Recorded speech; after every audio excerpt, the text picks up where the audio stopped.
அது ஒரு பெரிய காடு. அந்த காட்டுல ஒரு அழகான மரம் இருந்துச்சு. அங்க இருக்கிற எல்லா மரங்களையும் விட அதுதான் அழகா இருந்துச்சு.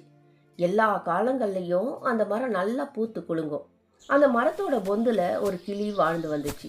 அந்த கிளி உணவுக்காக எந்த இடத்துக்கு போனாலும் கடைசியில இந்த மரத்துக்கிட்ட வந்துடும். இந்த மர பொந்துல வந்து தூங்கினாதான் அந்த கிளிக்கு தூக்கமே வரும். அந்த மரத்தோட கிளைகள்ல அது பறந்து பறந்து விளையாடும். தன்னோட நண்பர்கள் எவ்வளவு வருத்தி கூப்பிட்டாலும் அது வேற மரத்துக்கு போகவே போகாது. அப்போ காட்டுக்கு வெளியே ஒரு சின்ன ஊர் இருந்துச்சு. அங்க ஒரு வேடன் இருந்தான். ஒரு நாள் அவன் வேட்டைக்கு கிளம்பினான்.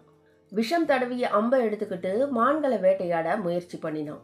ஆனா அம்பு குறி தவறி பக்கத்துல இருந்த அந்த பெரிய மரத்துல பட்டுடுச்சு.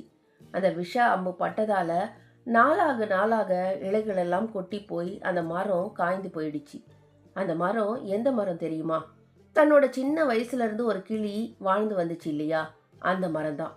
தான் தங்கி இருந்த அந்த மரம் பட்டு போனதை நினைச்சு கிளி ரொம்ப வேதனைப்பட்டுச்சு. கண்ணீர் விட்டு அழுதுச்சு. ஆனாலும் அந்த மரத்தை விட்டு போகவே இல்லை.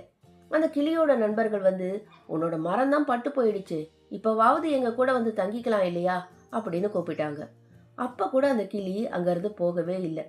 இந்த மரம் தான் என்னை சின்னதுல இருந்து பாதுகாத்தது, இப்ப பட்டு போயிடுச்சுன்றதுக்காக நான் விட்டு போகலாமா அப்படின்னு சொல்லிட்டு அந்த இடத்துலயே இருந்துச்சு. இதை பார்த்து கொண்டிருந்த ஒரு தேவதை மனித உருவத்துல அந்த கிளி கிட்ட வராரு. இந்த மரம் தான் காய்ந்து போயிடுச்சே, நீ ஏன் இன்னும் இங்க இருக்க அப்படின்னு கேக்குறாரு. அதுக்கு அந்த கிளி ரொம்ப அமைதியா சொல்லுச்சு, நான் பிறந்ததும் வளர்ந்ததும் இந்த மரத்துல தான். எனக்கு பாதுகாப்பு கொடுத்த மரம் இது. இப்ப கஷ்டத்துல இருக்கு அப்படின்றதுக்காக நான் அதை விட்டு போயிட முடியுமா?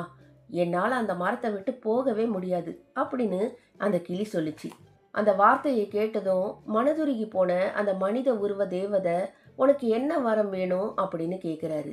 கொஞ்சம் கூட யோசிக்காம, இந்த மரம் மீண்டும் பச்சையா பூத்து குலுங்கணும் அப்படின்னு சொல்லுச்சு. அடுத்த நிமிஷமே அந்த காய்ந்த மரம் மீண்டும் உயிர் பெற்றது போல இலைகளோட பூத்து குலுங்க ஆரம்பிச்சுது. இதுதான் உண்மையான நட்பு.